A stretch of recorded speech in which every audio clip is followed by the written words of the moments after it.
Hello and welcome to Eye on Oakland. I'm Chuck Moss hosting.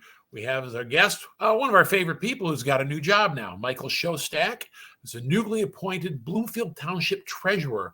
Welcome to the show. Thanks for having me, Chuck. Yeah, congratulations on your appointment as township treasurer. So how did you come to be treasurer? Well, I was first elected to the township board as a trustee in 2016 and reelected in 2020. And during that time, at the same time since 2016, Brian Keeps was the treasurer of the township. And as he was, making his personal decisions, he decided he wanted to retire. And so thought that now would be the right time. And so he did step down in August. And the board felt that I would be the right person to step in and take over the responsibility. And I'm very pleased to do so. Well, Brian Keeps did a great job as treasurer, and he doesn't look old enough to retire. But I probably look older more than I should. But well, as you know, new grandkids can change your outlook. Yes. Well, congratulations have everyone, you and your family. So yes. Well, they say it makes you younger, which we'll see. All right. So what's your background? People come into politics with all kinds of backgrounds, and enough said about mine. But what about you? So I've been educated in business. My undergraduate degree is in finance from the Wharton School in Philadelphia.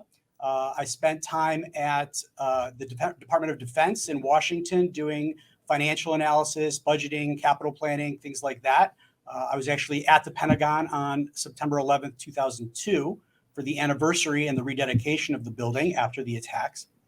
After that, I got an MBA from Michigan, again, focused in finance, and then went to work on Wall Street at a small firm called Lehman Brothers that unfortunately is no longer around. But I was there working in capital markets, mergers and acquisitions, basically, any kind of capital advisory to large companies. And ever since I've been back here in Michigan, I've worked as a communications and investor relations person and corporate development for a renewable energy company up in Auburn Hills. And for 5 years, I was a professor of finance at the Wayne State University Ilitch School of Business. I did not know that about you. That is a pretty sterling resume here. So now your experience as a member of the trustee board since 2016, that must give you a certain perspective. Yeah, absolutely. One of the benefits is I can step into this role really knowledgeable about the township, the activities, the issues that we're facing. I have a familiarity and rapport with the department heads who are so important and vital to keep our community running. And so, I really can make it a seamless transition to serving on the board, as the treasurer serves on the board as essentially another trustee, voting on all of the special land use and zoning and, budgetary things that the board of trustees votes on. And then in my day job here, I oversee all the investments. So I call myself the chief investment officer for the township. We have about $400 million in assets under management. That's everything from our rainy day fund, our operating funds, to our pension fund, our retiree healthcare fund, and all of our various deferred compensation funds. And so I would oversee all of that, in addition to managing the department where we collect all the taxes. And so people need to come in, pay their taxes, pay for permits, pay for passports. Anything that involves paying money to the township, that's the Treasury Department. Okay, so now as far as you're now the job is yours, and congratulations. Are there any special goals? I mean, besides keeping the good stuff going, coin a phrase. Brian did a great job. Anything in particular that you're going to emulate, or do you have some new initiatives you're looking at? Sure. Well, Brian absolutely did a fantastic job of bridging us from the post-Great Recession time period where we were struggling with our pension fund and we had zero essentially funded in our retiree healthcare fund, to improving our earnings that we're just getting on our investments.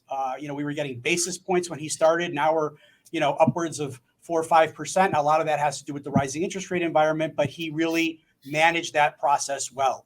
In terms of what I like and what I think needs to happen in my role is, I'm going to be the guardian of our AAA bond rating, and we have to make sure that we continue to be rated that highly by Standard & Poor's and the rating agencies, so that we can continue to borrow as cheaply as we can.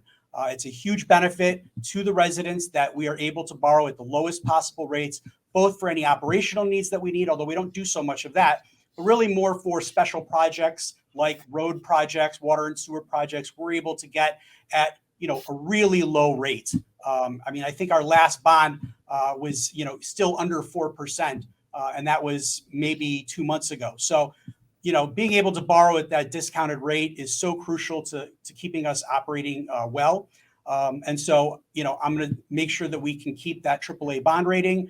Some of the things that S&P has highlighted, our strong economic base, our operating performance is consistent. We have a consistent history of the residents supporting our tax villages. So there's no concern that in 3 years, we may not be able to pass a renewal on any of our millages. Our residents have really, been behind us for public safety, roads, and of course, our general millage. Strong management. And we also have a new equipment and replacement fund. This is something that Brian put into place with our new supervisor, Danny Walsh, after 2020. We have a rainy day fund that we're putting money away every year to be able to handle all of the things that need to be replaced: fire engines, police cars, water and sewer, anything that needs a large capital project. We're going to have that fund that we're going to be able to tap into over the coming years, as many of our assets are getting close to their useful lives. We have excellent union relationships, and I look forward to continuing that. And we, another thing that Brian was really instrumental in, along with our supervisor, is moving us towards a self-insured posture for our healthcare, both our current employee healthcare as well as our retiree healthcare. So all of those things are really crucial, and I'm looking forward to continuing that over the next year and beyond.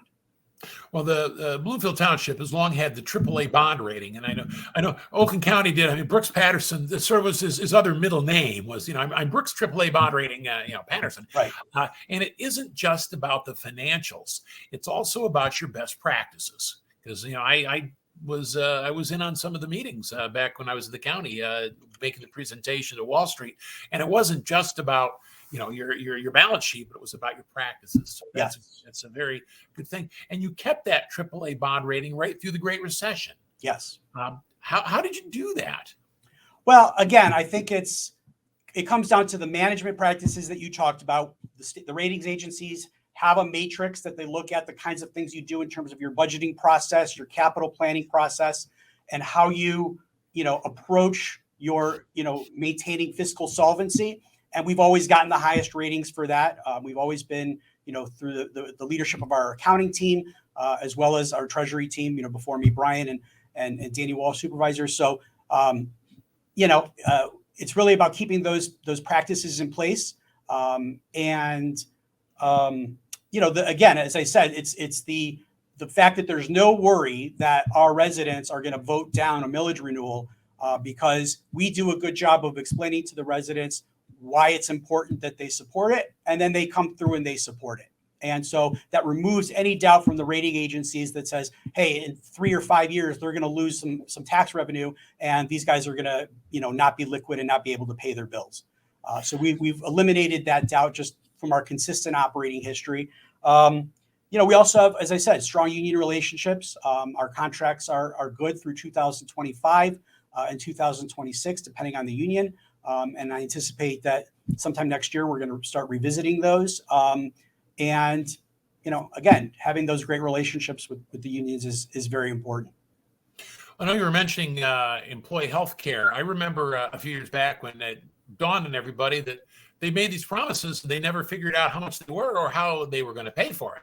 And there was a lot of scrambling to catch up. And then the Great Recession, where quite a few local governments, not Bloomfield Township or Birmingham, but particularly school boards, were just school districts were just houses of cards waiting to fall over because they had made promises that there was no way they could keep. So how are you funding the retiree health care? Sure. You're absolutely right that was not funded when those promises were made, 40, 50 years ago. And it wasn't until the last 10 years that it got attention here at the township, as well as statewide and nationally as well. that all of these retiree healthcare promises were made. The costs of healthcare have just, skyrocketed, and it needs to be something that the townships fund. And so we have a trust that we are putting money away in. We put almost $2 million a year away into that trust to fund future healthcare requirements.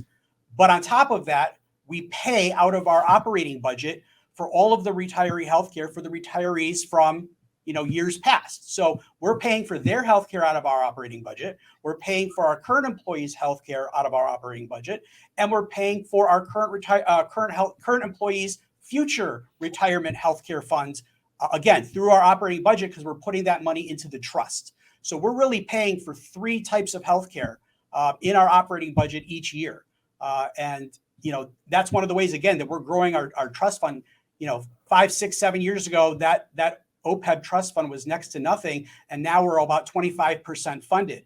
And we expect that over the next 10 years, we're going to get that to pretty close to fully funded, because after 2032, 2 of our larger bond issues fall off because they'll be fully repaid. And so that's going to free up a lot of available capital to either bond again to fully fund the healthcare, or to just be able to put money away from our budget directly into healthcare. So that's part of the long range capital planning that we're doing, to look out 5, 10 years down and be able to assess how are we going to fund these obligations, both the pension and the retiree healthcare, and how are we going to, service the current employees and give them the benefits that they're being promised.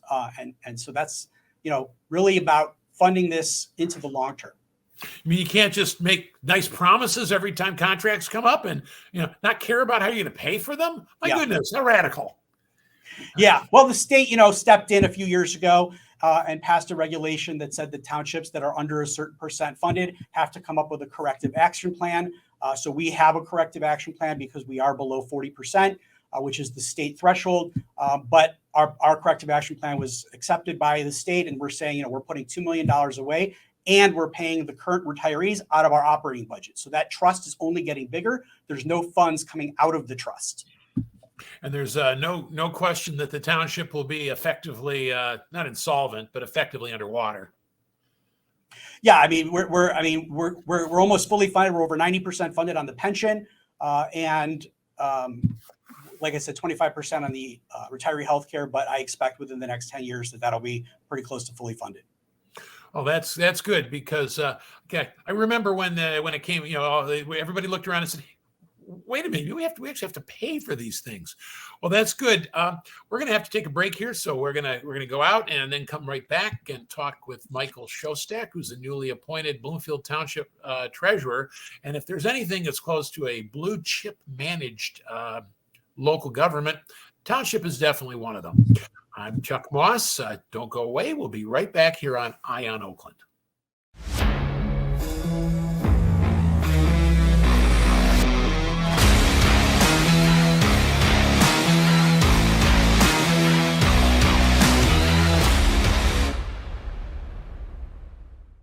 Welcome back to Eye on Oakland. I'm Chuck Moss, and we're talking with Michael Schostak, who is the newly appointed Bloomfield Township treasurer for one of the, most blue chip communities in Southeast Michigan.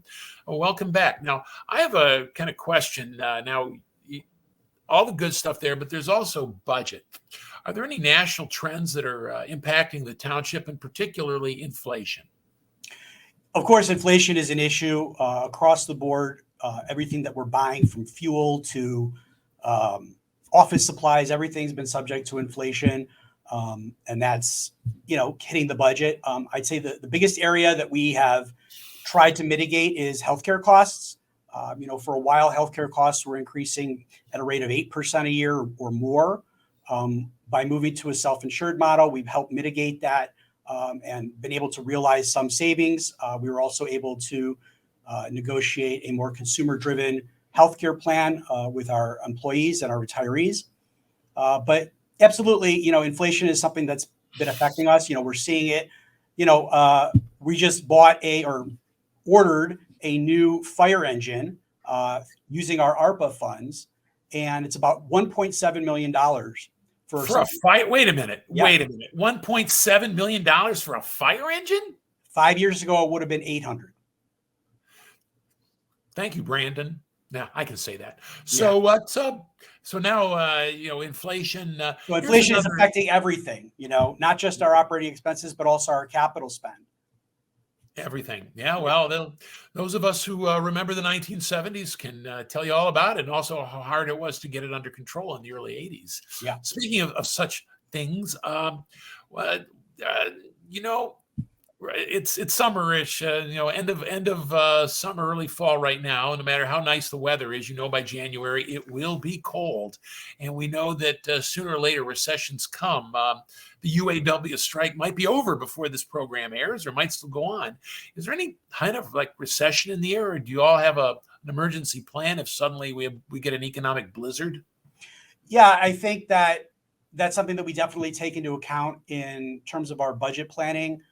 It's something that I look at when I'm forecasting our interest and investment income. We're, currently looking forward, a year to 2 years, and we're seeing that, interest rates are probably going to come down, whether there's a recession that's precipitated that, or just, the soft landing that the Fed is hoping for. But so we're forecasting that in terms of, a downturn. I think that we're kind of insulated a little bit in terms of a decrease in property values because, in Michigan, taxable value and assessed value are two different numbers. And while we had such a run up in real estate prices and values over the last 10 years that drove up the assessed value, for people that lived here, their taxable value only went up by 1%, 2%, based on the rate of inflation. Obviously, the last couple of years, that's been 5%. But so we do have some insulation there that if property values were to decline, assessed values are still higher than taxable values. And so we probably wouldn't see, unless it's a prolonged or very significant recession, similar to what happened in 2008 and 2009, that we probably wouldn't see too much of an impact to our tax revenues. But that being said, it's definitely worth considering that we should address, if values are dropping, unemployment's higher, costs are a problem for all of our residents, that we should address, our taxes and what we can do to potentially ease that for folks. Well, in 2008 and 2009, I would have the director of equalization on this show we're starting to have him every quarter. And it was horrifying. I mean, there was, like 1 6-month period, Birmingham dropped 20%. And then the next one, it dropped 25% off that. So, the precipitous plunge, and then everything came back. But the local governments had problems because taxpayers, people like me, okay, that's great. Rate of inflation, but it can drop by 40%, but then it can only go up rate of inflation, or whichever is less, or whatever is less. Sure. And 5%, and you could, it could plunge, off a mountain, but it could only go back inch by inch. At what point did you ever make up the baseline that you had, let's say in 2007? We finally got back to our baseline in 2007, I think 2 years ago. 2 years ago. Yeah. So it took us over 10 years to get back to the taxable value that we were getting in 2007 because of the declines in 2008, 2009, 2010, possibly into 11. I don't remember exactly when it inverted and went back into growth. But the decrease was so precipitous that, and with the rate of inflation being so low, taxable values went down fast, but they came up very, very slow. And so that left us hamstrung in our budgeting for a long time. And it's only in the last few years that we've gotten back to that point that we were in 2007. Our employee count is still less than what it was in 2007. And we're just, having to do more with less. And I don't foresee that changing. What percentage of, I always think of the township as being primarily residential. I live in Birmingham, and, we have our downtown and all, right. But what percentage of your income might be non-residential? 5-6%. Yeah, that's not much. Yeah. Yeah. Okay, I think Birmingham's like 30% or something. Yeah, it's very. So yeah, when the housing values go down, it's tough, and it's tough to recover. but you made it through. I mean, I was, give you guys kudos, and of course the AAA bond rating. So now I have a question. You mentioned investments. Investment, how's that looking? So we have several different types of investments that I manage. The first is our operating funds. So we have a surplus and a rainy day fund that we keep that I invest, and that's all subject to the Public Act 20 requirements that are basically liquid and extremely high credit grade fixed income, no equities. So that's things like money markets, bonds, munis, treasuries is where we've got most of it invested right now.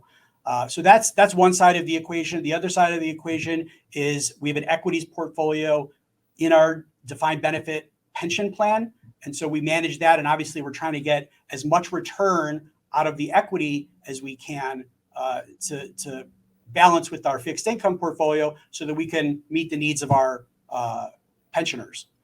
And so that's about a $80 million fund that we have in equities. And we have about 140 in fixed income in the defined benefit plan.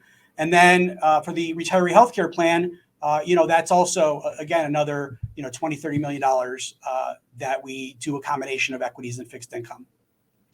So your bottom line is good. So I'm going to take a quick general question. So what is going on? Anything new? Any township thing you got to know about? I mean, Birmingham. I mean, township generally doesn't get crazy. You leave that to Birmingham. We like well, we're all kinds of stuff. Well, we're happy to stay out of the news, and so for anything crazy, not speaking to any other entities, but. I'd say some things that happened in the township recently. We just approved the land use and building plan for Oakland Hills. As you might recall, their clubhouse suffered a total loss back in early 2022. That was a big loss for them and for the community. I mean, they're certainly one of the jewels that we have here in the township. And so they've gone back to the drawing board. They went through their internal processes about what they wanted. And they came back to the township with a plan that, although it's a little bit bigger than their prior clubhouse, it's going to look from the outside virtually identical. And so they wanted to keep that classic look for their clubhouse and the way it was designed and the views onto the golf course, et cetera. And so they brought forth a plan that pretty much maintains that look. They did bring some improvements in terms of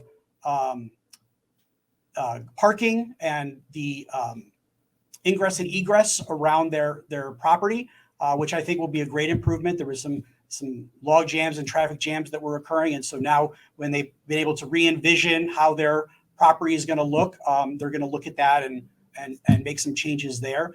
So we're very pleased for them. And as I said, we just approved their building plan. And this week they are meeting with our building department to, get all of the necessary permits so they can start getting shovels in the ground. Well, Oakland Hills, wasn't that was the second largest wooden structure in the state after the Grand Hotel? I believe so, yes. Yeah, and I know the Grand Hotel, everywhere you go, there are sprinkler heads. I mean, they don't really care. They have pipes and sprinkler heads everywhere. Yeah. As well, they should. Yeah. The frustrating thing for Oakland Hills was that, as I understand it, the fire started at the top, at the ceiling, because of a malfunction with one of their rooftop units. And so it didn't start at the bottom where the sprinklers were able to address it. And so by the time that they, were able to get that under control, it had rendered the building unusable. I guess the thing is, if you're going to have a sprinkler system, have it everywhere. Yeah. What can I say? Now, township, any big projects going on? Anything we ought to know about? I drive. I'm obviously driving through there all the time. But is there anything we ought to know about? Well, one other thing that I could add is that our public safety and our leadership here have been focused on planning for some type of active assailant that could occur either on Township campus or at the high school. Unfortunately, those are the times that we live in, and we need to be prepared for that. You might recall that a couple of years ago, the high school had a Blue Point alarm, which is their active shooter alarm, that got triggered by accident and caused a big panic, and everyone fled from the building, et cetera. Luckily, there was no active shooter, but it kind of served as a wake up call for us that said, hey, we need to be ready for this and how we address it. So a few weeks ago, we held a joint exercise between Township staff, public safety, and the school district, where we actually simulated a attack in the high school. This was before school started. Obviously, there weren't any kids around, and got some lessons learned and some planning so that we knew, what did we do well, what do we need to learn, et cetera. And then after that, we held another exercise with Township staff to address how we would react specifically in those types of situations. So these are things that are on our mind. It's unfortunate that that's how we live today, but we need to be prepared for it, and so we've addressed that. Hey, you got to plan for it, got to plan for the worst and hope for the best and be ready. Yeah. So now the torch is sort of passed off to you, and that's a very distinguished position in a distinguished community. So how do you feel now that you sit in the hot seat? It's you now. Yeah. I'm excited to be here. I think that my background lends itself well to this position in terms of its investments and finance roles. Being on the Township board for the last 7 years, I think I was, a natural choice to step in and be able to, hit the ground running and understanding all the issues. We are looking for a trustee, as my trustee seat was vacated. So residents have, I think, till the end of this week to submit resumes, cover letters, et cetera, if they want to be considered for that open trustee seat. Other than that, that appointment will be made probably at the end of this month, so that when we get into October and we start hitting our budget season, we're going to have a fully staffed board. The last thing I would say is I want to, reinforce the long-term capital planning aspect of this job. And that's a joint effort between my office, the supervisor's office, and the accounting team to make sure that we think about 5-10 years down the line. How are we doing? Is our liquidity going to be sufficient? Is it going to be too high, too low?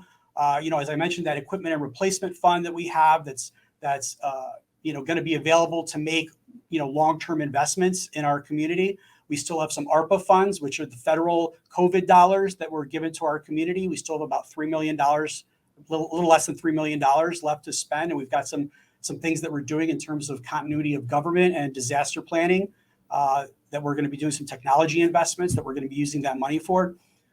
So I would say, I was able to, hit the ground running here. I'm familiar with the aspects of this job and the role of being on the Township board, and I'm excited to do it. Well, good. I'm glad to have you there. It's finances. It's sort of like plumbing. You don't pay any attention to it till you've got poop everywhere. It's very good. Anyway, appreciate your talking to us, Absolutely, Michael Schostak, former trustee and now newly appointed Bloomfield Township treasurer. Don't worry, I won't be applying for that job. I don't live in the township. All right, thank you. I'm Chuck Moss, and thank you for all of you joining us here on Eye on Oakland.